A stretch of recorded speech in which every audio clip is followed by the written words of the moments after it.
የሚለይበት ማለት ነው። እግር ኳስ ማለት ዲሲፕሊን ማለት ነው። ለወጣቶች ልጆች ዲሲፕሊን ማለት ነው። እግር ኳስ ማለት ሁለት የተለያየ አቅም ያላቸው በተመሳሳይ ህግ በፌር ህግ የሚዳኙበት የዲሞክራሲ መገለጫ ነው እና እኔ ስለ ፖለቲካ እግር ኳስ ማውራት ዝም ብሎ መዛና ብቻ አይደለም እና እንደው እሷን ለመጨመር ያክል ነው። አረ እግር ኳስ የኔ ፕሮፌሽናል ያውቃሉ። የእግር ኳስ እኮ እኔን የሚያውቁኝ ያውቃሉ። እንደ ፖለቲካው እኮ ዝም ብዬ ሆቤ ስለሆነ ገባው እንጂ እግር ኳስ በጣም ነው የምወደው። ወደፊት እንደውም እኔ ስፖርትና መዝናኛ ላይ ነው ፎከስ ማድረገው። ፖለቲካውን በቃ ተወውና ስፖርትና መዝናኛ ላይ ነው ደስ እያለኝ የምሰራው ስፖርት ማለት ነው። ወደዛ እንመለሳለን። እሺ የኢትዮጵያ እግር ኳስ ብሔራዊ ቡድን እንደተለመደው ሰው ስላን ተሸንፏል። እንደተለመደው ስለዚህ ጥሩ ነው ሞክረዋል። ልምድ ቀስመናል። እንግዲህ ልምድ ቀስመናል እያለን እንግዲህ ብዙ ጊዜ ስናወራ ኖረናል። አሁን ይህን ጉዳይ ወደ ፋኖች ጉዳይ ልመልሳችሁና የሀገር መከላከያ ሰራዊት የፋኖ ኃይሎችን እየማረክን ነው ብለዋል። በሰሜን ጎጃም ዞን ገብሬ በተባለ ከተማ ሰራዊቱ በወሰደው እርምጃ 26 የጠላት ኃይል በመደምሰስ እግር በእግር እየተከታተልን እያደናቸው ነው ይላል። የኢትዮጵያ መንግስት በውጭ ጉዳይ ሚኒስትር ጌዲዮን ጢሞቴዎስ በኩል የተባበሩት መንግስታት ድርጅት ሄዶ ባቀረበው አቤቱታ የፋኖ ኃይሎች ከቲፒኤልኤፍ እና ከሻዕቢያ ጋር አላያንስ በመፍጠር ሊወጉኝ የተዘጋጁ ነው ብሎ ክስ አቀርቧል። እነዚህ ነገሮች ክብራትና ክብራን እንተነትናለን። ከ3 ከ4 ዙር በኋላ ቪዲዮ የምታበሩ ሰዎች ትቀሩና በተለያዩ ምክንያቶች ቪዲዮ ማታበሩ ሰዎች ተከባብረን እንሰነባበታለን። ያን ጉዳይ እንተነትናለን ለማለት ያህል ነው። ለዚህ ፕሮግራም ማክሲመም የሚይዘው 3 ሰዓት ወይ 3 ሰዓት ተኩል ብቆይ ነው። እንኳን ደህና መጣችሁ። አሪፍ ውይይት እንደምናደርግ ተስፋ አድርጋለሁ። ከዋንጋሪ ልጀምር ሰዓት ስለሌለ፣ ከዛ ወደ ሌሎች ይሄዳሉ። ዋንጋሪ ምን ትላለሽ? 7 ደቂቃ አለ ወንድሜ።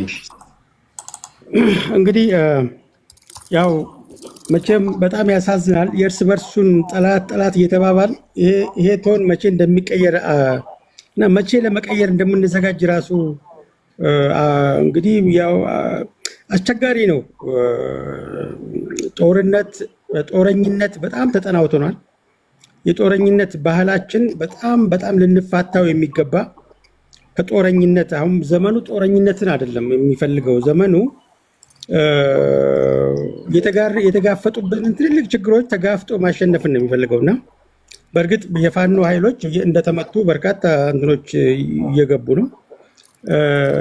በጣም የሚያሳዝነው ግን ለመከላከያ ያለን አመለካከት በጣም መስተካከል አለበት። ጎበዝ ኢትዮጵያ ቆማ ያለችው በመከላከያ ነው። በተለይ ከምናራምደው የፖለቲካ ስርዓት አንጻር አንዱ መገለጫው ማስተሳሰሪያችን የኢትዮጵያዊነት መገለጫውና በደምና በህይወት በአጥንት የተገነባው መከላከያ ነው። መከላከያ አልገባኝም። አሁን እየተዋጋህ ነው ከፋኖ ጋር መከላከያን በማክበር እንዲዋጉ ነው የፈለግከው ወይስ ምንድን ነው? አልገባኝም። አይደለም መከላከያን እንግዲህ አሁን ፖለቲሳይዝ ስናደርገው መከላከያ አገር ነው የሚጠብቀው። እርግጥ ነው ፖለቲካህን የመንግስትን ሞኖፖሊ ቫዮለንስ ካላከበርክ እና ከፌዴራል ፖሊስ ከፖሊስ በላይ አቅም ከሆነ መከላከያን የማሰማራት ስልጣን አለው መንግስት። አሁን ትልቁ ችግራችን የመንግስትነት ስልጣን የያዘው አካል የምትወደው የማትወደው ሞኖፖሊ ቫዮለንስ ከማክበር ይጀምራል ፖለቲካ። አንተን ብታሸንፍ ነገ ጠዋት አንተን የሚቃወሙት በሀሳብ ይቃወሙ እንጂ በክላሽ የሚቃወሙ ከሆነ ይሄ አዚሩት እስካልተበጠሰ ድረስ የመገዳደል የመጠፋፋት ፖለቲካውን አይጠቅመንም። በተለይ አሁን ኢትኒካሊ እንደዚህ ቴሪቶሪያል ኢትኒክ ሀሳቡ በሰረጸበት ዘመን ላይ የመከላከያውን ኃይል ስትዋጋ አክብረው ተዋጋ የሚል ሎጂክ አይደለም እያወራው ያሉት። ተቃዋሚውም ኃይል ጠላት እያለው መከላከያም የራሱን ልጁ ወገን ጠላት እየተባባለ ይሄንን ሀሳቡን በአይዲያ ደረጃ ልንዋጋው ይገባል። መጀመሪያ ጠላትነት የሚባለው ኮንሰፕት በጣም ያልሆነ ቦታ ነው የምንጠቀመው። ፖለቲካ የምንሰራ ሰዎች በእርግጠኝነት በ21ኛው ክፍለ ዘመን ከክላሽ የሚመጣ ዲሞክራሲ አይኖርም፣ መቼም አይኖርም፣ ሆኖም አያውቅም። ዘመኑም ይሄን አይፈቅድም። በተጨባጭም ደግሞ ክላሽ አንስተው የሚዋጉ ኃይሎች አንድ ያልሆኑ ለራሳቸው ጥቅም የሚዋጉ መሆኑን በተግባር አይተናል፣ ተረድተናል። የህልውና አደጋ ያለበት ወገን አንድ ሆኖ ይመክታል። ህልውናውን አደጋ ላይ ጣለበትን ወገን እሱን ካላደረገ የሚታገለው ለስልጣን ነው ወይም ደግሞ ለጥቅም ነው፣ ለራሱ ጥቅም ነው የሚዋጋው ማለት ነው። ያንተን ችግር እያጎላ አንተን እያጋፈጠ እሱ ለራሱ ነው የሚዋጋው ማለት ነው። ከእንደዚህ አይነት ነገር እንድንወጣ ነው የምፈልገው ምኞቴ። አጠቃላይ እንደ አገር ሳወራ አሁን መከላከያ ፋኖን ጨረሰው እኔ አያስደስተኝም። ፋኖ መከላከያን አንትን አደረገው አያስደስተኝም። በተለይ ወደ መከላከያ ሲሆን ደግሞ አደላለ ወደ መከላከያ። ምክንያቱም ይቺ ሀገር የቆመችው በመከላከያ ነው ብዬ ስለማምን ይሄን ተቋም የናድን ቀን የሶማሊያን ያክል እንኳን እድል አይኖረንም ጎበዝ። አንዳንድ ጊዜ የማይሞትበት ሀገር እንሄዳለን እያል የማይቀበሩበት ሀገር መድረስም አለና እንደው አንዳንድ ጊዜ ጸቡንም በልክ ማድረግና የምንቃወሙን መለየት ያስፈልጋል። ሁሉም ያኮረፈ ሁላ ኬላሽ የሚያነሳ ጦረኝነት፣ በጦረኝነት ላይ ብሔርተኝነት ጨምረንበት የክፍለ ዘመኑ አስቂኝ ማህበረሰብ እንሆናለን። አንዳንዱ በአማራ ስም ገብቶ አማራን ከማያባላው ማህበረሰብ አይኖርም። እርስ በራስ የሚያባላው አጀንዳ የሚሰጠው ይበዛል። ቅድም እንዳልከው አማራ ቤቱ ክፍት ነው።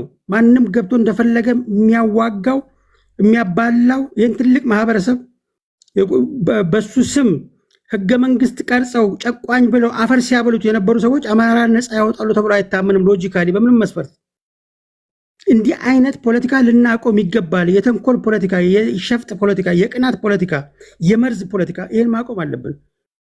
ይሄንን ደፍረን ልነጋገር ይገባል። ቴዲ ኢትዮጵያን ማዳን ከፈለገን ፖለቲካችንን ካፈሙዝ ማለያየት ያለብን። ኢትዮጵያን የምንፈልግ ከሆነ አትሊስት ኢትዮጵያን የሚጠብቁ እንደ መከላከያ ያሉ ተቋማትን ልናከብር ይገባል።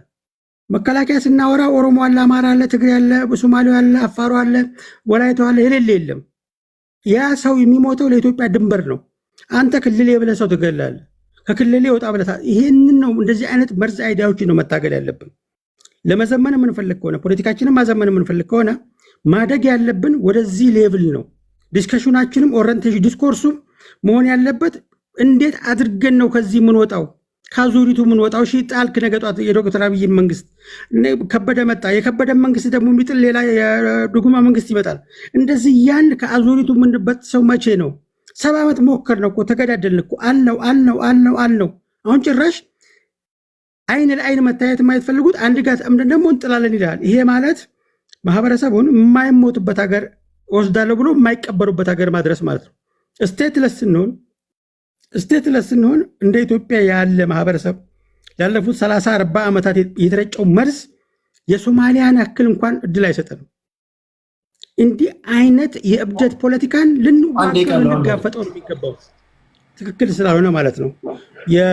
እንግዲህ ይህንን የጦረኝነት በጦረኝነት ላይ ብሔረተኝነት፣ በብሔረተኝነት ላይ ጎጠኝነት፣ በጎጠኝነት ላይ ደግሞ ማስመሰልና መግባት የአማራን ማህበረሰብ እስከዛሬ ድረስ ማህበራዊ እረፍት እነሳለሁ ብሎ ህገ መንግስት አርቅቆ ጨቋኝ ብሎ መከራውን ሲያበላ የነበረ ድርጅት መቼም ቢሆን ነፃ ሊያወጣው አይችልም።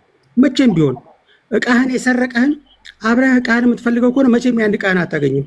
የአማራን ማህበራዊ እረፍት እነሳለሁ ብሎ ህገ መንግስት ቀርጾ መሄጃ ያሳጣውን ወገን የአማራን ነፃ ያወጣል ብለህ ብትል ይሄ ለራስ ጥቅም ለፐርሰናል ጥቅምህ የምትታገል መሆኑን እንጂ ለአማራ ህዝብ የምትታገል መሆኑን አይደለም። ለአማራ ህዝብ የሚታገልና አማራ ነፃ ቢያወጣው ምንም ችግር የለውም። አማራ የኢትዮጵያ ህዝብ ባለውለታ ነው።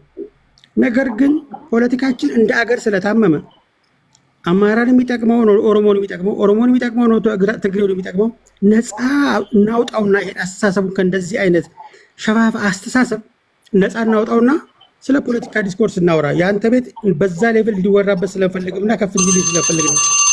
አልቆለ መሰለኝ። ቴንክ ዩ። በሚቀጥለው አሁን እነዚህ ነፍጥ ያነሱ ኃይሎች የመጀመሪያው ነገር ለምንድነው ነፍጥ ያነሱት? ነፍጥ የማንሳት ሱስ ስላለባቸው ነው? ኮዝ አላቸው? በፕሮክሲ ዋር ተደፍቀው ነው? ኦኬ። ነፍጥ እንዳያነሱ ደግሞ ከዚህ በኋላ ያሉ የፖለቲካ ፓርቲዎች የመንግስት ኃላፊነት ምንድን ነው? በሰላማዊ መንገድ ብዙ ጊዜ እንደምንለው በሰላማዊ መንገድ ለመታገል ቢሮ የከፈቱ የፖለቲካ ፓርቲዎች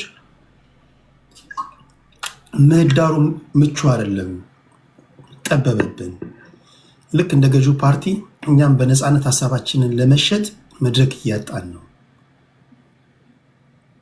በአሁን ሰዓት ሁሉን አሳትፎ ኢትዮጵያ ምድር ላይ ሀሳብ የተሰማለው ቴዲ ሐዋሳ ጋር ብቻ ነው መረረን አሉ። ከመረራቸው ደግሞ ጫካ ይገባሉ። ማንኛውም ሰው መድረክ ካልሰጠው አንተ ብቻ የምትናገር ከሆነ ሀሳብህ ምንድነው ብለህ ሚዲያ ማሰጠው ከሆነ ኦኬ እኔ ያረክብኝ በጉልበት ነው እኔም በቃ በጉልበት መጣባለሁ ይላልና ምንድነው መደረግ ያለበት? በመንግስት በኩልስ ምንድነው መደረግ ያለበት? መንግስትስ ሚናውን ተጫውቷል? ኢቲቪ ላይ ገብተው የፖለቲካ ፓርቲዎች ሀሳባቸውን መስጠት ይችላሉ? ፋና ላይ ቀርበው መናገር ይችላሉ? አብኖች መናገር ይችላሉ? ሌሎች መናገር ይችላሉ? እነ ዘመነ ካሴ ነፍጣቸውን ጥለው ኦኬ በፖለቲካ ፓርቲ ተደራጅተው ቢመጡ ድምፃቸው እኩል ይሰማል ከገዢው ፓርቲ እኩል? አይዋከቡ? ቢሮቻቸው አይታሸግም? ይሄን ደግሞ የማድረግ ኃላፊነት የማን ነው? በጀቱንም ጀቱንም የያዘው የመንግስት ኃላፊነት ማለት ነው። ያን ለማድረግ አስተማማኝ ሁኔታ ሳይፈጥርላቸው በጦርነት እስከመቼ ነው? በነገራችን ላይ የኢትዮጵያ ታሪክ እንደዛ ነው። ከዘመነ መሳፍንት ጀምሮ እስካሁን የመጣንበት ነገር ምንድነው? ስልጣን ላይ የሚቀመጡ አካላቶች ከነሱ በተጻራሪ እዚህ ቲክቶክ ላይ እንኳን የምታዩት አይደለም። ትልቁ ችግራችን ሰልጥነናል እንላለን እንጂ የመጨረሻ ኋላ ቀር ህዝቦች ነን። ከኛ የተለየ ሀሳብ ያለውን ሰው አንሰማም። ይህን እንኳን በዚህ አሁን አንድ አማራ ልጅ መጥቶ እኔ የሚታየኝ ይሄ ነው ብሎ ከመንጋው የተለየ ሀሳብ ቢያቀርብ ውግዝ ከማሪዎስ ያደርጉታል። ቤተክርስቲያን እንደገባችሁ ሺ ያሳዱታል። አንድ የቲፒኤልኤፍ ሰው እኔ የሚታየኝ እይታ ይሄ ይመስለኛል ቢል ትሰማላችሁ? እንዲሁ በግል እንኳን በምናደርጋቸው ውይይቶች። ይሄን ደግሞ ወደ መንግስት ስንሄድ ከመንግስት እሳቤ በተቃራኒው የፖለቲካ ፓርቲ ሰዎች ቢናገሩ መንግስት ያስተናግዳል ወይስ ያሳዳቸዋል? ይሄን ሳታደርግላቸው እንዴት የነፍጥ የማንሳትን ነገር ሊያቆሙ ይችላሉ? መፍትሄኑም እያስቀመጥን እንዲሆን ለማለት ያለው ቴንኪው ዋንጋሪ እንደ ሁል ጊዜው በጣም የማከብረው ፖለቲከኛ ነው።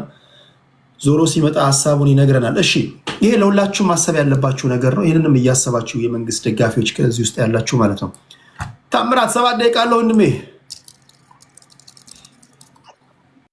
እሺ ቴዲ ሰላም ብያለው ሁላችሁንም። የኔ ሀሳብ እዚህ አንደኛ አይ ቲንክ አሁን ትኩረት ያረከው በውስጥ ያሉ ግጭቶችን ነው እና ቴሌግራም ላይ ተጻፈውን አንባል አላነበብኩኝ። አይ ነው እንዳላነበብክ አውቃለሁ። ካላነበባችሁ አንድ ነገር እንጋችሁ ከክብር ጋር ካላነበባችሁ ምን ይሆናል መሰላችሁ? ጠዋት ባወራችሁበት አንደበት ነው የምትመጡት። አሁን ቴሌግራም ላይ እኔ አጀንዳዎችን ጽፌ አስቀምጬላችሁ ነው። አጀንዳ የሚረብሽ ከሆነ እኔ እወጣለሁ፣ ችግር የለውም። በቃ ገባኝ። ለእንትን ነው አሁን አብዛኞቻችሁ የመጣችሁት በዛ ከመጣን አይቀር ከተቀመጠን አይቀር በአጀንዳ ላይ እንድናወራ ነው እንጂ ትላንት ወይም ሌላ ቦታ ሲወራ ከነበረው ከአንተ በፊት ከነበረው ሰውዬ የሰማውን በዛ ላይ ሊሄድበት ብላ አይደል መምጣት ያለብን። ፖለቲከኛ ከሆናችሁ ጀስት ኦርጋናይዝ መሆን አለባችሁ። ታይም ቴብል የአንተ ታይም ቴብል አናውቅም። እስኬጁሉ ስለማድረግ ላይ ጽፋለሁ እኮ አጀንዳዎችን ጽፌ ነው መጣው። ኦኬ በቃ እንደሱ ከሆነ ያነበቡ ሰዎች መወያ አጀንዳዎቻችን እኚህ ናቸው። ለመሰለ ሀሳብን ስለመፈልገው ነው። ብታነብበት ተዘጋጅተህ ብትመጣ የምትነግረን ንግግር ለእኔም ለአድማጭ ተመልካቾቻችንም ስለሚጠቅመን ነው። ሁልጊዜ ስትመጡ ቴሌግራም ላይ እሑድ ስገባ አስቀድሜ ከ3 ከ4 ሰዓት በፊት አጀንዳዎችን አስቀምጣለሁ። በቃ ችግር የለውም። በቃ ሌሎቹ ይቀጥሉ። እሺ ሌሎቹ ይቀጥሉ። ሚኒሊክ ፋኖ ቴሌግራም ላይ ጻፈውን አይተሃል? ቴዲ ነው 2 ጊዜ ሞክሬ አላገኘሁትም። የፖስት ያደረከውን የቆየ ነገር ነው ያሳየኛል። ሪፍሬሽ ግን አይ ዶንት ኖ ዋይ አላሳየኝም። ሴቭ አይተሃል? ሴቭ አይተሃል? አይቻለሁ። ሌልና አኪል አይተሃል? 6K ፎሎወር ነው አይደለ? ቴሌግራም ላይ ያለው ምን አልከኝ ቴዲ? አኪል አይተሃል? ቴሌግራም ላይ ጻፍኩትን አላየሁም። ቅድስት አይተሻል?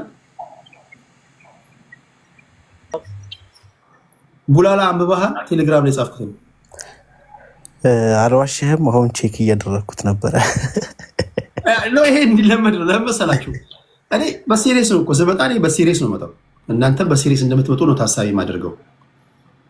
ቴሌግራም ላይ እሑድ ስመጣ አጀንዳ ሳልጽፍ አልመጣም። አስቀድሜ አድማጭ ተመልካቾች ያውቃሉ። ስለዚህ ዛሬ አሁን ስመጣ አማራ ክልል በመንግስትና በፋኖ ኃይሎች መካከል የተደረገ ባለው ጦርነት የሀገር መከላከያ ሰራዊት አባላት እየማረክን ነው። የገቡበት ቦታ ገብተን ግርግር የጠላትን ኃይል እየደመሰስን ነው ብሏል። በዚህ ጉዳይ ላይ ምን ትላላችሁ? ጎጃም ውስጥ የተደረገ ባለው ጦርነት ማለት ነው። ሁለተኛ የኤርትራ መንግስት የማነ ገብረአብ የሻዕቢያ መንግስት ቃል አቀባይ ነው። ዶክተር ጌዲዮን ጢሞቴዎስ የውጭ ጉዳይ ሚኒስተር ናቸው። ዩናይትድ ኔሽን ሄደው የኤርትራን መንግስት ከሰዋል እና ይህን ክስ አስደንጋጭ ብሎታል። ክሱ ሻዕቢያ ከቲፒኤልኤፍ እና ከፋኖ ኃይሎች ጋር ከተወሰኑ ከፋኖ ኃይሎች ጋር አላያንስ ፈጥረው ሊወጉን ነው የሚል ክስ የኢትዮጵያ መንግስት አቅርቧል። አንቶኒዮ ጉተሬዝም በዚህ ጉዳይ ላይ ምላሽ ሰጥተዋል። እና እናንተ ምን ትላላችሁ? አላያንስ እንደሚባለው አለው የሻዕቢያ መንግስት የፕሮክሲ ጦርነት እያደረገ ነው።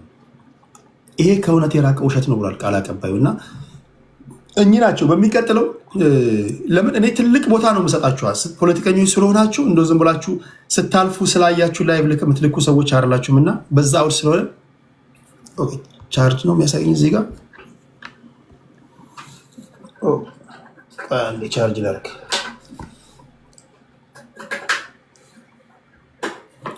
እሺ ስለዚህ እነዚህ ናቸው።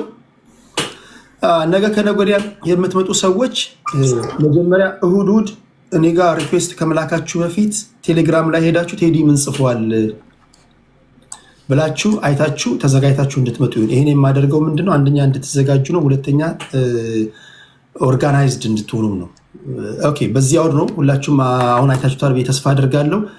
ከዋን ጋር ቀጥለው እንዳገባባችሁ እንዲመቸኝ ወደ ስዩሜ ልሂድ። ስዩም አይተዋል አይደለ? አዎ ቴዲ። እሺ ወደ ስዩሜ ልሂድ። 7 ደቂቃ አለ ወንድሜ።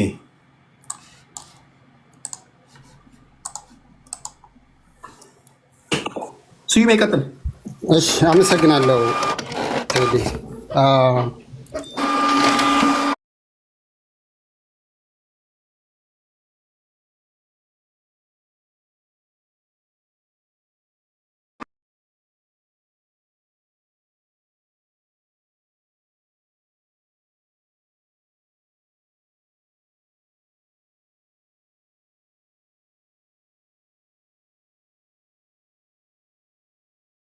በሚገርም ሁኔታ ሜንሽን ሁሉ አላረኩም።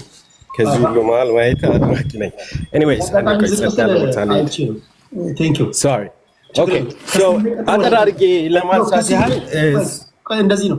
ስዩሜ ቅድም በወጣው ሰውዬ በታምራት ቦታ ስለገባ እንዳይዘበራረቅብኝ ስዩሜ ያወራና ወደ አንተ እመጣለሁ። ስዩሜ ቀጥል። አመሰግናለሁ። በመጀመሪያ ከታችም ከላይም ያላችሁ ሁላችሁንም ሰላም ማለት እፈልጋለሁ። ቴዲ አንተንም ይህን ስላመቻቸልን ማመስገን እፈልጋለሁ።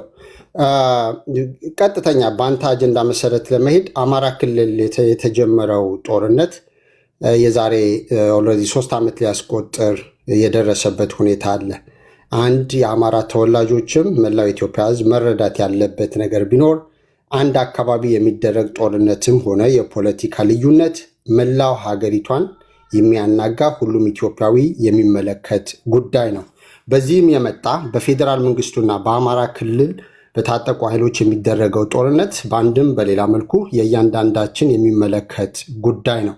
አማራ ክልል ጦርነት የተገባበት ምክንያት አማራ ጦርነት ስላማረው፣ ጥይት መወልወል ስላማረው አይደለም። አምባገነን የሆነ ስርዓት ኢትዮጵያ ውስጥ ስላለና ይሄ ህዝብ በማንነቱ ስለተገፋ፣ ስለተሳደደ፣ በሰላማዊ መንገድ በመጠየቁ ጥያቄው ሶፍት አላቀብልህም ስለተባለ፣ ስለተናቀ፣ ስለተዋረደ ኢትዮጵያ ውስጥ ያለ የታሪክ ጠባሳ ሁሉ አማራ የሰራው ተደርጎ እየተወሰደ በትንሹም በትልቁም ተሳዳጅ እየተገደለ ያለ ህዝብ በመሆኑ ነው። ኢዝናት አባውት የልዩ ኃይል መፍረስ ጉዳይ አይደለም። ኢዝናት ወር ደግሞ ኢትዮጵያ ውስጥ ስልጣን ላይ እኔ ካልተቀመጥኩ ብሎ አይደለም። ኢትዮጵያ ውስጥ የኦሮሞ መንግስት አለ ብሎ ስላምንም አይደለም። የኦሮሞ መንግስት አለ ብለው የሚያምኑ ሰዎች የኦሮሞ ተወላጅ የሆነ ጠቅላይ ሚኒስትር ስላለ ነው። እንደውም አንዳንዶቹ ተጠቃሚ የሆኑት ነው። አንዳንዶቹ መንግስት ስልጣን ላይ የተቀመጡ ሰዎች ናቸው የሚነግሩን። አብይ አህመድ ፕሮቴስታንት መሆኑ ስልጣን ላይ ሲወጣ ይታወቃል። አብይ አህመድ ኦሮሞ መሆኑን ስልጣን ላይ ሲወጣ ይታወቃል። እግሩ ሲሳም፣ እናቶች ጡታቸው ይዘው ሲያለቅሱለት፣ ሰው ሁሉ በአደባባይ ፎቶ ሲሰቅል አብይ አህመድ ማን እንደሆነ ይታወቃል። ሲገለን ግን ማንነቱ ሲነገረው፣ በጥይት ሲመጣ ሲያሳድድ፣ ሲገድል፣ ሲንቅ፣ ሲያዋርድ፣ በመጣበት መንገድ ግን ሰዎች ማስተናገድ ሲጀምሩ ማንነቱ ላይ መደበቅ ይፈልጋል። ማንነቱ የሚደበቅ ማንኛውንም የፌዴራል ስልጣን የያዘ ሰው ካለ ወደ መንደሩ ነው መመለስ ያለበት። ኢትዮጵያን ማስተዳደር አይችልም። ኢትዮጵያን ሰፍቶታል ማለት ነው። የአማራ ህዝብ ጦርነት በነገራችን ላይ ቴዲ 30 ዓመት አልፎታል። ሰልችቶናል የአማራ ሞት። እኛም እኔ ጉራጌ ተወላጅ ነኝ፣ ግን ሰልችቶኛል የአማራ ሞት። አማራ ሲሳደድ ማየት ሰልችቶኛል። ዋይ የአማራ ሰላም አላገኘም ማለት፣ ኦሮሞ ሰላም አላገኘም ማለት፣ ጉራጌው ሰላም አላገኘም ማለት ኢትዮጵያም ሰላም አታገኝም። ሰልችቶናል። ይበቃል። ትርክቶች መቆም አለባቸው። በዛ ምክንያት ነው ጦርነቱን መንግስት ነው ስልጣን ላይ ያለው መንግስት የጀመረው ነው። በዚህ ምክንያት ራሱን ማዳን አለበት። ኤግዚስተንሻል ትሬት ስላለበት የገጠመው ጦርነት ነው። ካላሸነፈ ይበታትኑታል፣ ያጠፉታል። and then the rest of the next generation ጭምር ምንድነው የሚቀጥለው? በተመሳሳይ መልኩ መንግስት ላይ የመጣው እየተለዋወጠ እያሳደዱ ሌሎቻችንም the same thing የሚቀጥል ነው የሚሆነው። ስለዚህ መፍትሄው አንድ ነው። አንድ መንግስት ዛሬ የደረስንበትን ደረጃ አውቆ ወደ ሰላማዊ መንገድ መጥቶ እንደ ማንኛውንም ኢትዮጵያዊ ቁጭ ብሎ ተነጋግሮ ኢትዮጵያን የሚሻገርባት መንገድ መፈለግ ነው። ይሄ ማለት ፕሮፌሰር የሚባሉት ሰውዬ የሚመሩት ይሄ ውጭ ሀገር ወጥቶ ከ3 ዓመት ከምናምን በኋላ ቴዲ መሃል ጣታቸው ነው የሰጡን። አውሮፓ አካባቢ አስተባባሪ ተብሎ የተሾመው ሰዎች በሚቃወሙበት ጊዜ የምክክር ኮሚሽን የተባለው ትልቅ ክሬዲንሻል ያላቸው በእድሜያቸው የገፉ በሙያቸው የተካኑ ሰውዬ he become the chairman or the ሰብሳቢ and then 3 ዓመት አልፏል። አጀንዳ እንኳን መሰብሰብ አልቻሉ። ማላገጫ ነው። ስለዚህ ኢትዮጵያ ውስጥ ያለው ጦርነት መቆም የሚችለው በአብይ አህመድ ስር ሆኖ በማንም ስር ሆኖ ሊቀጥል የሚችለው መጀመሪያ አብይ አህመድ ወደዛ መምጣት ሲችል ነው። ያ እስካልመጣ ድረስ እኔ ጫካ ያለ ሰው ለማንም ግባ እንዲበል እንዲብታረግ ማለታችን ዋይ በሰላማዊ መንገድ ቴዲ የሚታገሉ ኃይሎች እየተሳደዱ ነው። አሁን ምርጫ ለማድረግ እንግዲህ ግንቦት ላይ ምርጫው ከተደረገ የቀረው ስንት ወር ነው? 7 ወር። አንድም ተቃዋሚ ፓርቲ ስብሰባ መጥራት አይችልም ኢትዮጵያ ውስጥ። ጦርነት ይቁም የሚል ሰላማዊ ሰልፍ መጥራት አይቻልም። ጋዜጠኞች ለጠቅላይ ሚኒስትሩም ሆነ ለመንግስታቸው ያለው ድክመትን በሚመለከት ጽፈው እንዲማሩበት እንዲያስተካክሉ ማድረግ አይቻልም። ምን ማለት ነው? የፖለቲካ ፓርቲዎች፣ የሲቪክ ማህበራት፣ ጋዜጠኞች ሁሉንም እየተሳደዱ ያለበት ሁኔታ ነው። ይህን ባለበት ሁኔታ ምንድን ነው የህግ የበላይነት በሌለበት ሁኔታ በማን ስር ሆነን ነው በማን ህግ ነው የምንመራው ካልን በአብይ አህመድ። ያ ደግሞ የአንድ ግልገል አምባገነን ሰው የበታች ሆኖ መቀጠል ነው። ያ ደግሞ የምንቀጥልበት ምንም ምክንያት የለም። ከኤርትራ ጋር በስፋት በቀጣይ ጥያቄዎችን ካሉ መለሳለሁ በዚህ ጉዳይ ላይ ወደ ሰላም መምጣት የሚቻለው ወደ ውይይት መምጣት ካልተቻለ ያ ካልሆነ ድረስ ትግሉ ግን የአማራ ትግል ብቻ አይደለም። ኦሮሚያም ላይ ጦርነት አለ። ሰላማዊ ዜጎች የሚገሉ የታጠቁ ኃይሎች ያንን አቁመው ጠላት ላይ መንግስት ላይ ብቻ ትኩረት አድርገው መቀጠል አለባቸው። መከላከያ የሚባለው ቅድም ወንድሜ ምኞትህ ነበር ስትናገር የነበረው። መከላከያው በየዋህነት የተማሩት የተነገራቸው ሉዓላዊነት የመጠበቅ ነው፣ ሀገርን የመጠበቅ ነው፣ ህዝብን የመጠበቅ ነው። አሁን ግን የአብይ አህመድ ተላላኪ ሆነው የአብይ አህመድ ስልጣን እያስቀጠሉ ያሉ ናቸው። እነሱን አክብር። ሞቴን እያፋጠነ ያለን መከላከያ ላከብረው አልችልም። ወንድሞቻችን ናቸው። የስ የሀገር ሉዓላዊነት ቢጠብቁ ደስ ይለኝ ነበር። እንደውም ለእያንዳንዱ በተለይ መከላከያ ያለው ኃይል ማስተላልፈው ለማን ነው የምትሞቱት? የድሃ ልጆች ናችሁ። የሀብታም ልጆች መከላከያ አይላኩም። የድሃ ልጆች ናችሁ። እናትና አባቶቻችሁ አሳድገዋችሁ እንዳትማሩ ዩኒቨርሲቲ ጥለዋችሁ 95-98% እየጣሏችሁ ከዛ ሉዓላዊነት ትጠብቃላችሁ ተብላችሁ የአብይ አህመድን ስልጣን እስከ መቼ ታስቀጥላላችሁ? ወገናችሁ ላይ እየተኮሳችሁ ትቀጥላላችሁ? ይሄ ለእናንተ የማቀርበው ጥያቄ ነው። እሺ ቴንክ ዩ ስዩሜ። ወደ ሚኒሊክ ፋኖ እንሄዳለን። ታፕ እያረጋችሁ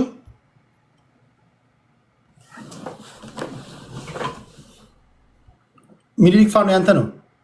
Thank you, Terry. Okay, so focus ማድረገው ያው እንግዲህ የትግል ሜዳው ላይ ነው። ትግል ሜዳው ላይ ሪያሊቲ አለ። የመንግስት ኃይል የሚጠቀመው ያለውን ሁሉ አርሴናል ነው። አየር ኃይሉንም የምድር ጦሩንም እየተጠቀመ ነው። ሰው አልባ ሰው ያላቸው ሄሊኮፕተር፣ ጀት ሁሉንም ያለውን ባህር ኃይልም እንደውም ባህር ዳር ጣና ሐይቅ ላይ ጀልባዎች ሁሉ ተጠቅሟል። ባህር ኃይል ባይኖረንም በውሃም ላይ ጦርነት ተደርጓል። ይሄ ሁሉ ጦርነት የሚደረገው በህገ መንግስትና በተቋማት የተደገፈ ጸረ አማራ ኢትዮጵያ ተፈጥራ አማራን ጨቁኖ ለማስቀረት ነው። አማራን ለማጥፋት የሚደረገውን ህይወት ለውጥ ብለው የመጡት ሰዎች እውነተኛ ለውጥ አምጥተው ኢትዮጵያ ውስጥ አማራን የማታገል፣ አማራን የማትገፋ፣ አማራን የማታፈናቅል ኢትዮጵያ ለአማራ የምትመች ኢትዮጵያ ከመፍጠር ለኛ ብቻ የምትመች ኢትዮጵያ መፍጠር ይሻለናል ብለው ለውጡን የባለ ጊዜ ለውጥ ስላደረጉት ነው ይሄ ሁሉ ጦርነት የሚደረገው። ጦርነቱን የሚወስነው ግን ያለው የመሳሪያ አይነት አይደለም። አሜሪካ ቪየትናም ሄዳ ምን እንደሆነች አይተናል። አሜሪካ የተለያየ ሀገር ሄዳ ምን እንደሆነች አይተናል። እና የጦር የመሳሪያ የበላይነት ሳይሆን የሞራል የበላይነት ጦርነቶችን እንደሚያሸንፍ እናውቃለን። የመሳሪያውን የበላይነት የያዘው የመንግስት ጦር ኢትዮጵያ ውስጥ የሚዋጋው በሞተ ሞራል። ለምን? የአማራ ህዝብ የኢትዮጵያ የህልውና አደጋ ሊሆንም አይችልም፣ ሆኖም አያውቅም። የአማራ ህዝብ ጥያቄና የአማራ ህዝብ ትግል የራሱን ህልውና ለማስቀጠል እንጂ የኢትዮጵያን ህልውና አፍርሶ ተገንጥሎ የራሱን ሀገር ለመስራት አይደለም። መከላከያ ሰራዊት ውስጥ ያሉት ወታደሮች እያንዳንዳቸው በልባቸው የሚያውቁት ሀቅ ምንድነው? የሚዋጉት ሚዲያ ላይ ብልጽግና እንደሚያወራው ጽንፈኛው ከሻቢያ ጋር ከኤርትራ ጋር ምናምን ከህወሓት ጋር እንደሚባለው ይሄ የፕሮፓጋንዳ ጦርነት ሳይሆን የሚዋጋው በስነ ስርዓት ሄዶ ቦታው ላይ መከላከያው እንዳየው ማንም የማያግዘው በራሱ ኃይል በራሱ አነሳሽነት በራሱ አደራጅነት ተደራጅቶ በጅምላ መጨፍጨፍ፣ መፈናቀል፣ መገደል፣ መጨቆን፣ ሀብት ንብረታችንን መጠቀም ሰለቸን ካለ ማህበረሰብ ጋር እንደሆነ እያየው ነው። ይህንን ማህበረሰብ on behalf of የፕሮስፐሪቲ ፓርቲ እና አብይ አህመድ እጨቁናለሁ ትገዛለህ ብሎ ትምህርት ቤት ውስጥ ካምፕ ሰርቶ ዩኒቨርሲቲ ውስጥ የጦር ካምፕ አቋቁሞ መድፎች፣ መስጊድ ውስጥ መድፍ፣ ቤተክርስቲያን አካባቢ ከባድ መሳሪያዎችን ላሊበላ ሳይቀረው እየጠመደ የተቀመጠ የመከላከያ ሰራዊት ነው። ከፋኖ ጋር ሲዋጋ የሚዋጋው እንዲጠፋ የተፈረደበት ማህበረሰብ ውስጥ የተወለደ ወጣት እህት፣ ወንድም፣ ዘመድ አዝማዱ ከየክልሉ ከየኢትዮጵያ ውስጥ ካለ ቦታ ሁሉ ሲፈናቀል፣ ሲገለል፣ ሀብት ንብረቱ ሲቀማ ያየ ፋኖ ነው ጦር ሜዳው ላይ ያለው። የመከላከያ ሰራዊቱ ከካምፕ ሁሉ መውጣት አይፈልግም። የአብይ አህመድ አማራ ክልል ያሉ ጥቂት ሆዳሞችን ተጠቅሞ ልዩ ኃይልና ሚሊሻውን ከመከላከያው በላይ እየከፈለ አማራን እርስ በርሱ ለማጋደል የሚያደርገው ጦርነት ነው። መከላከያው በየሁሉም ቦታ ላይ ከኋላው ሆነው ትዕዛዝ የሚሰጡት ሰዎች የሚያመጡበትን ቅጣት እየፈራ ነው እንጂ መዋጋት የሚፈልግ መከላከያ ሰራዊት አማራ ክልል ውስጥ ያለ ቢካዝ የተቀጠረበት ተቋም የኢትዮጵያን አንድነት ሉዓላዊነት የሚያስከብር እንጂ አንድን ህዝብ ትገዛለህ ብሎ እንዲደፈጥጥ የተቀጠረበት ተቋም ስላልሆነ that being said ፋኖ 100% የሚዋጋለትን ምክንያት ያለምንም ጥርጣሬ የሚያምንበት ምክንያት ነው። አዎ ፋኖ በአሁን ሰዓት በዚች ደቂቃ አንድ ድርጅት የለውም፣ ግን እመኑም አትመኑም የሚዋጋለት አንድ ምክንያት ብቻ ነው ያለው። የሚሞትለት አንድ ምክንያት ብቻ ነው ያለው። የፈለገውን መስዋዕትነት ቢመጣ ሊከፍል የተዘጋጀበት ምክንያት የት ድርጅት ይሁን የት አካባቢ ይሁን የት ይሁን ልዩነት የለውም። አንድ ዓላማ ይዞ የሚዋጋ ነው። ከዛ አልፎ ተርፎ ደግሞ መከላከያ እሱ ዓላማ ምንድን ነው? የዓላማ ይኸውልህ ቴዲ ሲምፕል። ብዙ ጊዜ አንተ ጋር ስመጣ አሏል ኢትዮጵያ ውስጥ ያለው ችግር ሁለት መሰረቶች ላይ ነው የቆመው። አንደኛው ኮንስቲቱሽናል ነው ማለት ህጋዊ ነው። ሁለተኛው ደግሞ ይሄ ኮንስቲቱሽን ኢንስቲቱሽናላይዝ ተደርጓል ማለት ኢንስቲቱሽኖች ውስጥ በፍርድ ውስጥ በፈለግከው በንግድ ውስጥ በፈለግከው ሀገር የሚቆምባቸው ተቋማቶች ውስጥ ስትገባ ተቋማት ውስጥ ስትገባ ጸረ አማራነት አለባቸው። የትም ቦታ ብትሄድ ፎርጌት የጋራ የምንላቸው ከተማዎች ውስጥ ኦኬ አማራ ክልል ውስጥ ራሱ የአማራ ሀብታሞች እንዳይሰሩ የሚሰሩ የፌዴራል ተቋማት አሉ። ፋኖ የሚታገለው ተቋማንም ህጉንም ጸረ አማራ የሆነም አስተሳሰብ ከኢትዮጵያ ለማስወገድ ነው። አደጋ ውስጥ ሆነን ልንኖር አልችልም። የህልውና አደጋ የምንለው እኛን የመኖር ዋስትናችንን የሚነፍግ ነገር ስላለ ነው። እሺ አንድ ጥያቄ ላንሳለሁ። ኦኬ ፓውዝ ማይ ታይም ፕሊዝ። ፖዝ አድርጌዋለሁ። አማራ ክልል ላይ ከ4000 በላይ ትምህርት ቤቶች ተዘግተዋል። አማራ ክልል ላይ የፋኖ ታጣቂዎች ገበሬዎችን በጠራራ ፀሐይ ሲረሽኑ እያያችሁ ነው። ሽማግሌ ሲረሽን እያየ ነው። ይህ ለአንዱ ለአማራ ህልውና የምትንሰፈሰፍለት ለምን ትገለዋለህ? እውነት የምትወደው ከሆነ ማለት ነው። ከምን ጊዜውም በላይ የህልውና አደጋ ውስጥ የጣልከው አንተ አይደለ? ለምሳሌ አማራው ይገደላሉ። በቪዲዮ ያለ ነገር ነው። የሃይማኖት ሰዎች ይገደላሉ።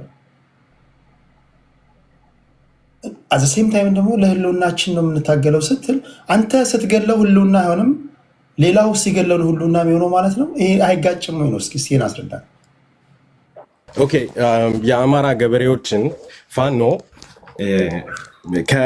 እንደው ተርፏቸው ሳይሆን ካላቸው ላይ የሚያካፍሉትን የአማራ ገበሬዎች ፋኖ በዘፈቀደ ያለ ምንም ምክንያት ምንም ሳያረጉት ሄዶ ይረሽናል ማለት ይከብዳል።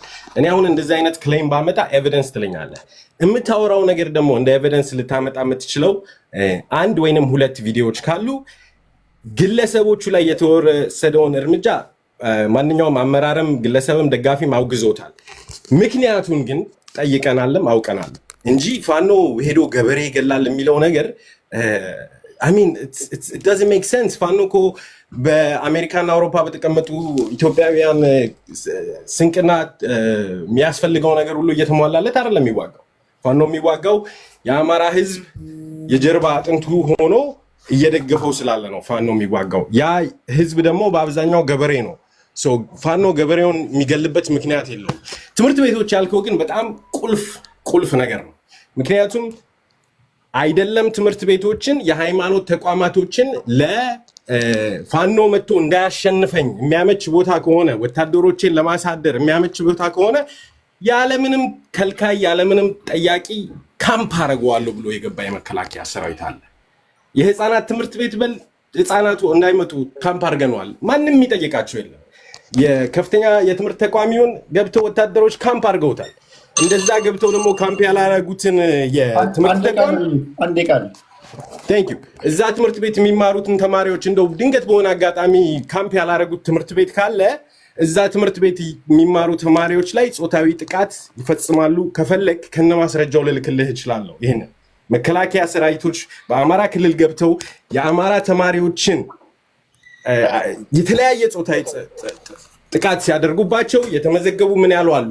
እንኳን ሰዎች ልጆቻቸውን ትምህርት ቤት ሞልቶ ሊልኩ ወታደራዊ ካምፕ ከመሆን የተረፉት ትምህርት ቤቶች ውስጥ ያሉትን ተማሪዎች የብልጽግና ወታደሮች ትምህርት ቤት አላስወጣ አላስገባ ብለው እየደፈሯቸው። ለማጠቃለያ አንድ አረፍተ ነገር፣ ፋኖዎች ግን በሞራል የበላይነት ስለሚዋጉ በሁሉም ሜዳ ላይ ድል እያደረጉ ነው። በጣም እናከብራቸዋለን፣ እንወዳቸዋለን። መስዋዕትነታቸው ትልቅ ነው ለኛ። ኦኬ ሴቭ አመሰግናለሁ ወንድማችን ቴዲ።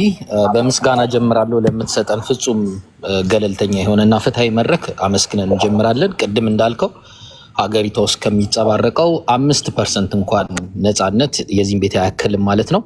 ይህም በማለት በሁለቱ ቶፒኮች በሁለት ዙር ሀሳቤን አስቀምጣለሁ ማለት ነው። በመጀመሪያ ደረጃ በሰሜን ጎጃም አካባቢ ያልከው ባትል ነው። ሁለተኛ በሰሜን ምንድነው በኤርትራና በትግራይ የተፈጠረ አሊያንስ ተብሎ በውጭ ጉዳይ በኢፌዴሪ ውጭ ጉዳይ ሚኒስትር ጌዲዮን ጢሞቴዎስ የቀረበው የዩናይትድ ኔሽን ሪፖርት እነሱም የሰጡት ምላሽ ፈርስት ሪፕላይ እና የአሁን ወቅታዊ ሁኔታውን እንትን ላለው በመጀመሪያ አሁን ስለ ሰሜኑ ጦርነት ስንሄድ በጎጃም በሚደረገው ጦርነት ወንድም ለወንድም ነው የሚገዳደለው እንዴት ነው ስትል አሁን 2300 ሰው እንዲሰማኝ የሚፈልገው ለምሳሌ ትላንት አንድ ኦሮሞ ወንድማችን ያጋራው ሪፖስት ያደረኩት ቪዲዮ አለ።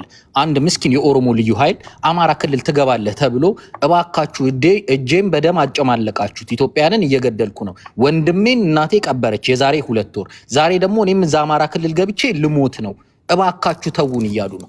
ይህ ስርዓት ከካሜሩሽ ከካምቦዲያ ስርዓት የከፋ ከፖልፖት የከፋ ከሮማኒዮ ቾቼስኪ የከፋ ምናልባት ይህ ስርዓት የሚወዳደረው ከአዶልፍ ሂትለር ጋር 1.5 ሚሊዮን ትግሬ የገደለ 640 ሺህ አማራ የገደለ 72000 የወለጋ አማራ የገደለ 14000 የወላይታ ህዝብ የገደለ ጨፍጫፊ ስርዓት በአራቱም ማዕዘን ኢትዮጵያ 1.5 ሚሊዮን ትግራዋይ ስለመገደሉ የክልሉ የወቅቱ ፕሬዚዳንት ደብረጽዮን ገብረ ሚካኤል ውሸት ነው ብሏል። ከየት አመጣ አንተ? 1 ሚሊዮንም አርጉት ችግር የለም። ኢትስ ናት አባውት አሃዝ ነምበር አይደለም። የሰሜኑ ጦርነት 40 ቢሊዮን ዶላር በማስከሰት የሀገሪቷን የአህጉሩን ውድ ጦርነት አመራሩን ለማስመታት ነው ዝም ብሎ የሚነገር ነው። ማን ቆጠረው ብሏል ደብረጽዮን እና አንተ ነግራችሁ። ኦኬ ማንም ይሁን እሺ ምንም ችግር የለም። እሱ 500 ሺህም ይሁን ህዝብ ነው አይደለ? ከ6 ሚሊዮን ህዝብ 500 ሺህ ህዝብ በጣም ትልቅ ፖርሽን ቁጥሩ የተባለው ሪፖርት ነው ብዙም ቁጥሩ ብዙም አያጣላንም። በመቀጠል መከላከያው ላይ የህዝብ ተወካዮች ምክር ቤት የኢፌዴሪ ጠቅላይ ሚኒስትር ቀረበና ይህ መከላከያ ሰራዊት ታማኝነቱ ለቀዩ መዝገብ ነው፣ ለቀዩ መጽሐፍ ነው፣ ለህገ መንግስቱ አይደለም። ቀዩ መጽሐፍ ማለት አብዮታዊ ዲሞክራሲ ነው። ስለዚህ የፓርቲ ጠባቂ ነው፣ የህዋት ጠባቂ ነው። መኮንኖችን ደግሞ ከታችኛው መኮንን እስከ ጀነራል ድረስ ስም እየዘረዘሩ ተመልከቱ ብለው በጠቅላላ 6% የሀገሪቱ ህዝብ የሆነው የትግራይ ህዝብ ተወካዮች ናቸው። በጠቅላላ ስማቸው ሲጠራ ይሄን ያቀረቡት እንግዲህ ማን ናቸው? ጠቅላይ ሚኒስትር አብይ አህመድ ናቸው። ዛሬ ለ2400 ህዝብ ፊት እስቲ አዳምጡኝና የሰሜን እዝ፣ የምዕራብ እዝ፣ የምስራቅ እዝ፣ የመካከለኛ እዝ የጠቅላይ ኤታማዦር ሹም የባህር ኃይል ዋና ኃላፊ የአየር ኃይል ኃላፊ ስም ዝርዝር ልጠራላችሁ። ጀነራል ሰለሞን ኢተፋ፣ ጀነራል ሹማ አብደታ፣ ፊልድ ማርሻል ብርሃኑ ጁላ፣ ጀነራል ይልማ መርዳሳ፣ ጀነራል ድሪባ መኮንን፣ አድሚራል ጀነራል ናስር አባዲጋ፣ ጀነራል ኃይሉ እንደሻው አቶምሳ፣ ጀነራል ቡልቲ ታደሰ። ይሄ የምጠራላችሁ ከፍተኛ የሰሜን እዝ፣ ምስራቅ እዝ፣ ደቡብ እዝ፣ ማዕከል እዝ ተብሎና የባህር ኃይል የጠቅላይ ኤታማዦር ሹምና የመከላከያው በአሁኑ ደግሞ የመጡትን ስኬል ካያችሁ እነ ልደቱና እነ ጀዋር ሪፖርት ሲወጡ እድገት ከተሰጠው የጀነራል ማዕረግነት ከኮሎኔል ማዕረግነት ወደ ብርጋዴር ጀነራል ማዕረግነት ካደጉት ውስጥ 71% የአንድ ብሔር ተወላጅ ነው። ዛሬ መከላከያው የአንድ ብሔር በጠቅላላ ባህር ኃይሉ ብቻ አንድ ከሌላ ብሔር የወጣ ነው ዋና ኃላፊ፣ ምክትሉ ግን የኦሮሞ ተወላጅ ነው። ምክትል ኤታማዦር ሹም አበባው ታደሰ የአገው ብሔር ተወላጅ ነው። ከዛ ውጭ በጠቅላላ በእዞቹ በጠቅላላ 82% በሚባል ደረጃ የአንድ ብሔር ተወካይ ነው መከላከያው። ትላንት ጠቅላይ ሚኒስትሩ ምንም ሳያፍሩ የስም ዝርዝር ይዘው የአንድ ብሔር ተወላጅ ጀነራሎቹ መዘርዘር ከቻሉ ነገ እንዲሚያረግ መንግስት አይመጣም ብለው ነው የሚያስቡት ታማኞቻቸው እንዲሆኑ። ይሄ ስርዓት ኦሮሞን ይወክላል እያልኩ አይደለም። መከላከያው ግን ኢትዮጵያ መምሰል ነው ያለበት። በጠቅላላ ከፍተኛ መኮንኖች ትላንት የአንድ ብሔር ወኪል እንደነበሩ ዛሬም በሌላ ብሔር ነው የተተካው። ስማቸውን በዝርዝር እንደምጠራላችሁ በጠቅላላ አዲስ ከተቋቋመው ባህር ኃይል ጨምር ማለት እና አድሚራል ናስር አባዲጋ እስከሚመሩት ድረስ እነ ጀነራል ቡልቲ ታደሰ ምናምን በጠቅላላ የመጡት ከአንድ ብሔር ነው። ለምን? ለስርዓቱ ታማኝነት ያገለግላሉ ተብሎ ስለሚታሰቡ። ከታች ያሉት ምስኪኖች ግን ምንም አይጠቀሙ። ዛሬ እነ ዶክተር ጸጋዬ ከኦሮሞም ደግሞ እስከ ጎሳ ድረስ ወርደው የጎሳ ብሔርተኛ ናቸው እያሉ ነው።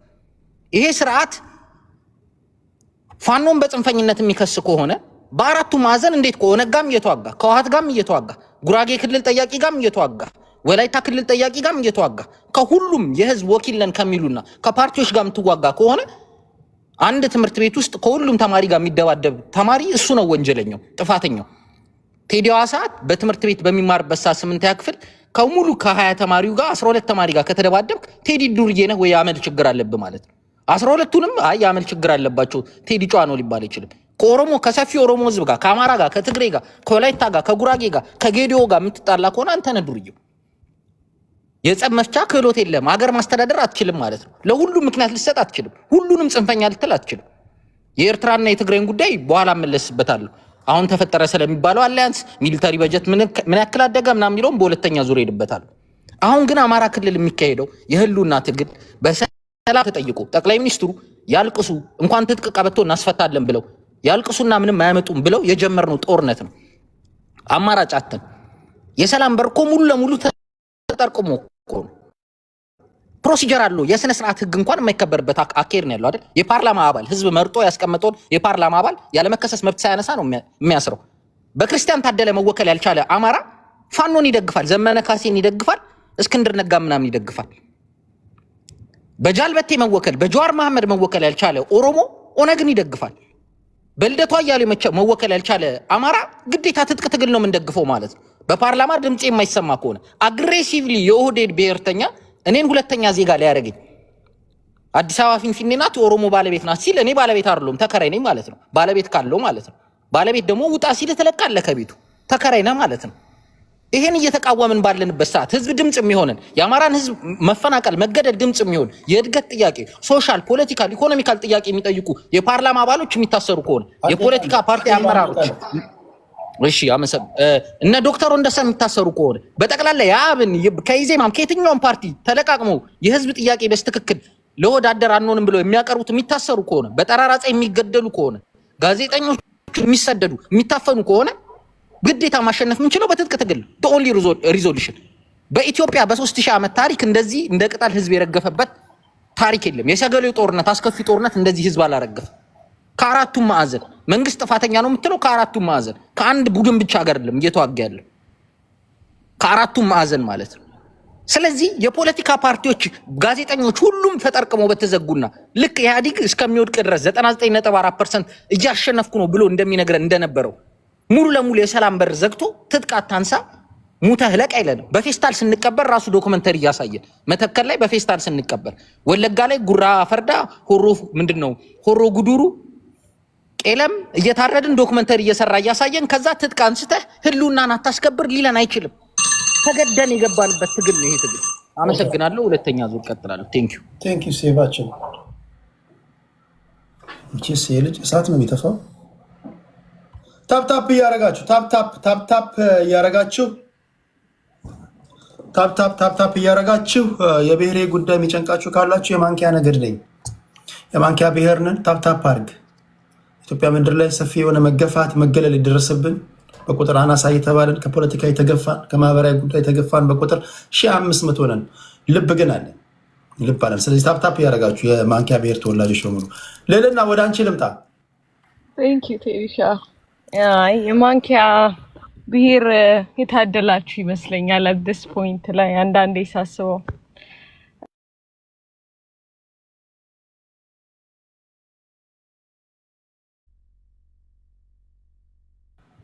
ለምንድን ነው የወጣችሁ?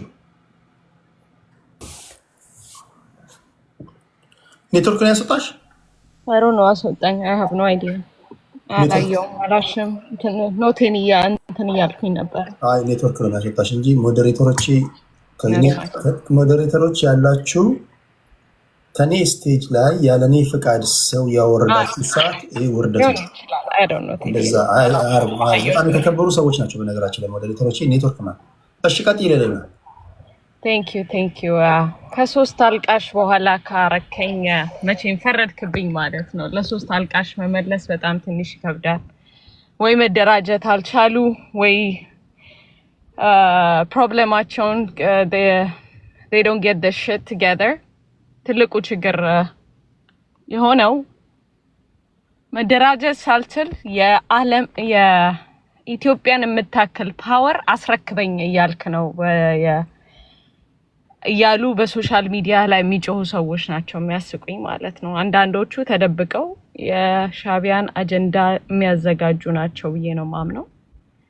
አንዳንዶቹ ደግሞ ፕሮፓጋንዳ መስራት የማይችሉ እንደው ለፕሮፓጋንዳ ሴክስ ይባል እንኳን እባካችሁ ቁጥር አይጠራም ፕሮፓጋንዳ ላይ ምክንያቱም ፈጥራችሁ ስታወሩት ከየት አመጣኸው የሚባል ነገር ጥያቄ ትጠየቅና ትፋጠጥና ግራ ገብተህ ወደ ሌላ ቶፒክ ጃምፕ ታደርጋለህ። ስለዚህ ፕሮፓጋንዳ ላይ ቁጥር አይጠራም በፍጹም ማለት ነው። ለማንኛውም አማራ ክልል ላይ ያለው ሪያሊቲ ቴዲ አሁን አሏሽም በተለይ በወሎ አካባቢ ላይ ዛሬ አዳዲስ ሚሊሻዎች ተመርቀዋል።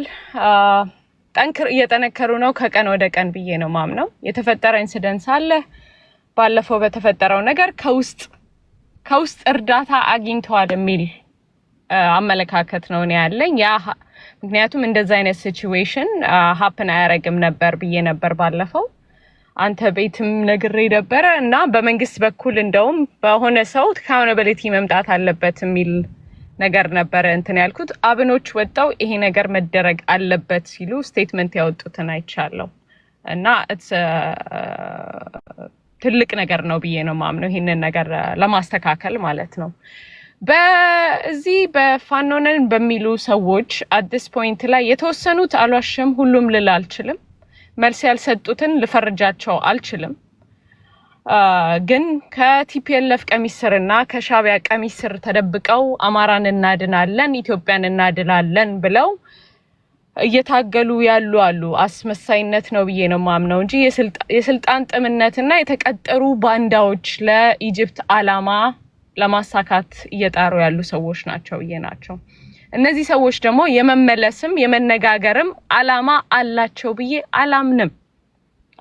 አላማ ቢኖራቸው በአንድ ላይ ሆኑ ነበረ። አላማ ስለሌላቸው የአማራን ክልል አንስቴብል ሲቹዌሽን ውስጥ በመክተት መንግስት ላይ ፕሬሸር ማድረግ ነው ኢንትረስታቸው እንጂ የህዝብ ኢንትረስት ያላቸው ሰዎች በፍጹም ይሄን ያህል ዝርክርክነት ሚስጥር የሚባል የላቸው nothing capable መደራጀት ምን እንደሆነ አያውቁም።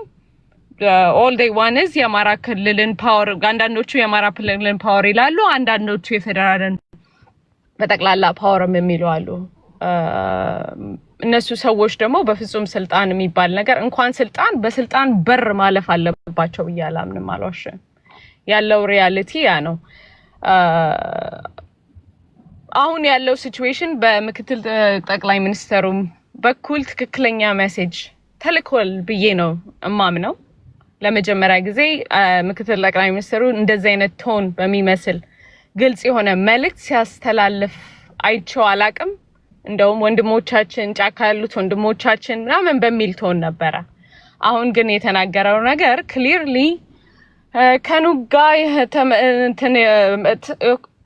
ሰሊጥ አብረህ ትወቀጣለህ የሚል ዳይሬክት ሜሴጅ ነው እንትን ያለው። ስለዚህ መስመራችሁን ወቁ፣ ወስኑ፣ ለመነጋገር ዊሊንግ እንትን ካላችሁ ወደ ጭንቅላታችሁን አስቡበት የሚል ዳይሬክት ሜሴጅ ነው የተናገረው። ያንን ሜሴጅ ደግሞ ክሊርሊ በጣም ሰፖርት ማረጋው ነገር ነው። ምክንያቱም የሚመለስ ጋር እሹሩሩ ምናምን የሚባል ነገር የለም። እዚህ ላይ አንዳንዶቹ ሲደነፉ ምናምን ነገር ያስቀኛል በጣም። መንግስት በእኛ በኩል ባላል ነው ምናምን no it doesn't work like that። ስልጣን doesn't work like that። ወይ ትደራጃለህ፣ እኩል ቻሌንጅ መንግስትን ማድረግ የሚችል ሲቹዌሽን ትፈጥራለህ፣ አለበለዚያም ደግሞ you get back in the line ማለት ነው። አገርህን እንደ አገር አንተም ለጥያቄ ልጠይቅሽ ልልና ለምሳሌ አሁን ይሄ ጦርነት ከተጀመረ 3ኛ ዓመቱን ይዟል አይደል? በአጭር ይቋጫል ተብሎ የተጀመረ ጦርነት ነው። ከትላንት ወዲያ ራሱ የዓለም አቀፍ ማህበረሰብ የቀይ መስቀል ሰዎች ሄደው በፋኖ ታጣቂዎች የተማረኩ ሰዎች እንደዚህ ጉብኝት እንዳደረጉ አንብብ ያለው በዜና ምን ቀለበው የለንም ኑ ተረከቡ ብለው ጥሪ ባደረጉት መሰረት ሄደው ማለት ነው። አሁን እነዚህ ነገሮች ስታይ ከኑጋ የተገኘ ሰሊጥ ትወቀጣለህ ስትይ አሁን ማን ነው እየወቀጠ ያለው? ፋኖችም እየወቀጡ እንደሆነ እያሳዩ ነው። በመንግስት በኩል እየማረክን ነው እያሉ ቁጥር እየጠሩ ነው። የዓለም አቀፍ ማህበረሰብ ቀይ መስቀል ሰዎች ሄደው ምርኮኞችን አይተናል ብለው መግለጫ ሰጥተዋል። ስለዚህ ጥሪው ምንድን ነው? የፍርሃት ጥሪ ነው ምንድን ነው? አሁን መሬት ላይ የታየ ያለው እኮ በቃ ተገዳዳሪ ኃይል ሆነዋል። እና ይሄን ነገር እንዴት ነው የምታየው? ቴዲ እኔ በመጀመሪያ ደረጃ አሁን ትዕግስቱ በዛ ልመናው በዛ ምናምን ስትይ ትዕግስቱ የሚባል ነገሮች እኮ አልቋል። ጀስት የሀገር መከላከያ ሰራዊትን እየማረኩ ነው በቡድን በብዛት ማለት ነው። አላየንም እኮ አይተሃል ቴዲ? በቪዲዮ ታየው ምንድነው? በቪዲዮ ያየናቸው ምንድነው? ያየሁት የለም። እነሱ የሚቀርጿቸው በዛን ሰዓት ላይ ረሽኗቸው የሄዱም አለ። ኦኬ እሺ፣ ረሽኗቸው የሄዱ እንበል። እሺ በቪዲዮ ያየናቸው ምንድን ናቸው? ሰማለው ቴዲ? ትሰሚያለሽ? በቪዲዮ ሲመሯቸው ያየናቸው ምንድን ናቸው? ያ ከዛው ላይ ሆነው ገና እንደማረኳቸው ረሽኗቸው የሄዱ መከላከያዎች አሉ። ምን ያህል ወታደር ማርከናል ምናምን የሚለው ነገር እኮ ማርከዋቸው ቀረጹና ቀርጸው ወዲያውኑ ከሚሊሻዎች ሲመጡ እዛው ረሽኗቸው ነው የሄዱት ነው። ረሽኗቸው እኔ እንደውም አቅልዬ የማረኳቸው ነበር ያልኩሽ። እነሱ ጭራሽ ረሽኗቸው። እሺ እንደውም ኦኬ አሁን ቆይ እሺ የሀገር መከላከያ ሰራዊት የሚያህል ነገር ከመማረክም አልፎ መረሸን ደረጃ ላይ ከደረሱ አሁን እናንተ እንደምትሉት ነገርየው ቀላል አይደለም ማለት ነው። ትዕግስታችን በዛ ተሟጠጠ። 3ኛ ዓመታችን ላይ እኮ ነው ያለነው። ጭራሽ የተማረካችሁ ነው እንዳልሽው የተረሸነ ነው የሀገር መከላከያ ሰራዊት። ምንድነው አሁን ትዕግስታችን ተሟጠጠ ማለት ነው ማለት ነው? ይሄ እኮ ትላንት የተጀመረ ጦርነት አይደለም። 3ኛ ዓመታችን ላይ ነው ያለነው እና ይሄን ነገር እንዴት ታያለሽ? በምክትል ላይከሰድ ቴዲ በምክትል ጠቅላይ ሚኒስትሩ በኩል እስከዛሬ ድረስ በአግሬሲቭሊ ሲናገር ያየሁት ነገር የለም። ለመጀመሪያ ጊዜ ነው የተናገረው። ክሊርሊ በተለይ የሻዕቢያ ኃይሎች ኢንቮልቭ እንዳደረጉበት ማድረግ ማለት ከባንዳም አለፈ። ይሄ በቃ ከዚህ በላይ ባንዳነት በእኛ ጀነሬሽን አይተነውም ሰምተነው ላይ የማናውቀውን ነገር በዚህ ጀነሬሽን ሀፕን አረገ የሚል ነው። ቅድም ያልኩን ከረሳው ቴዲ መከላከያን እንደዛ ያደረጉበት ሪዝን ከውስጥ እርዳታ ያገኙት ነገር አለ ብዬ ነው ማምነው አልኩ። እንደዛ አይነት ሲቹዌሽን መንግስት ራሱንም ቼክ ማድረግ አለበት ብዬ የተናገርኩበት ምክንያት በዛ ምክንያት ነው። ከውስጥ እርዳታ ያንን ነገር ባያገኝ ኖሮ ይሄ ነገር ሀፕን ያደርጋል ብዬ አላምንም። የመከላከያ ላይ አሁን የተፈጸመውን ነው የምልህ። ራይት ናው ክሊር ሜሴጅ እንትን አለው። ከዚህ በኋላ እኔ ፊያስሚ ከዚህ በፊት ኧረ ተው መነጋገር ይሻላል፣ አያዋጣም፣ ይሄ መስመር ትግላችሁ እየተጠለፈ ነው፣ በሌላ ነገር እየተሄደ ነው ነበረ። አሁን አዲስ ፖይንት ላይ ሊመለሱ የሚችሉ ኃይሎች አይደሉም አንዳንዶቹ ነው ያልኩት። በቃ it's too late ብዬ ነው ማምነው። ራሱ whatever it is they gonna fight it out ብዬ ነው ማምነው ነው የምነግርህ። anybody ጭንቅላቱን ሰርቶ አሁን ለምሳሌ ዛሬ ኢጅፕት ክሊርሊ ዛሬ ወጣ ኢትዮጵያን ዋርኒንግ ሰጣለች።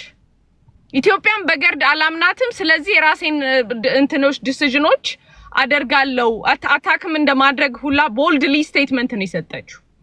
ይሄንን እያደረገች ያለችው በእኛ በውስጥ ባሉ እንቁላል ቀቃይ ልጆች ነው። ድስማሽ ልትደነፋ አትችልም በዚህ ሰዓት ላይ ነው የምነግርህ። የውስጥ ያለውን ነገር ፊውል አፕ ለማድረግ they getting ready ማለት ነው። right now no matter what ከነሱ ጋር መንግስት እንደዚህ ያርግ የምትለው መንግስት ኢትዮጵያ ላይ ሊኖር አይገባም ብዬ ነው የማምነው። እንደዛ ካልክ ቤዚክሊ እነሱ የሚሉት የኢጅፕት እና ሻዕቢያ የሚፈልገውን ነገር ሰጣቸው ማለት ነው። መንግስት በዚህ ሰዓት ላይ ከነሱ ጋር ሹሩሩ ኤኒቲንግ ማለት ሳይሆን የሚነጋገር ራሱ ያነጋገራለሁ ይበል። መጀመሪያ ፕራዮሪቲ መሆን ያለበት የኢትዮጵያና የኢትዮጵያ ኢንትረስት ነው። that is it። የፈለገ ብትለኝ ለአያቆሙም። በዚህ ባንዳ ባለፈው ጀነሬሽን ነበር፣ ባንዳ በዚህ ጀነሬሽን አለ፣ ባንዳ በሚቀጥለው ጀነሬሽን አለ።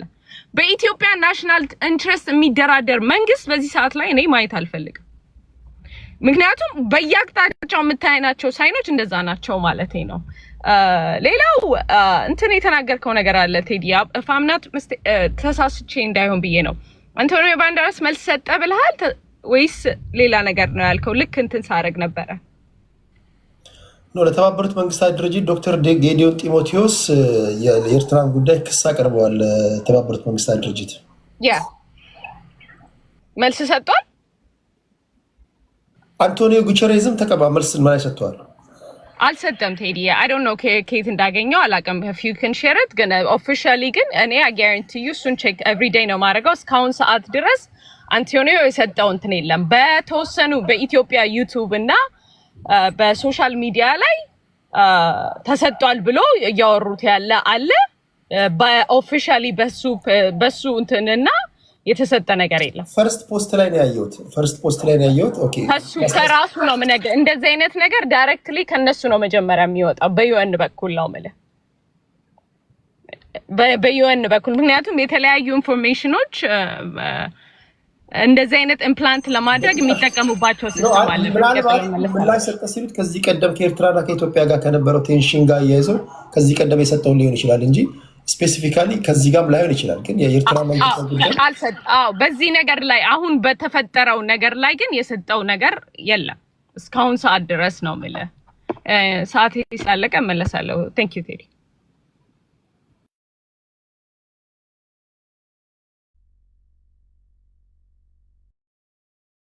ኦኬ ኤቭሪዋን ሰላም ብያለሁ ሁላችሁ። ኤኒዌይስ ይሰማል?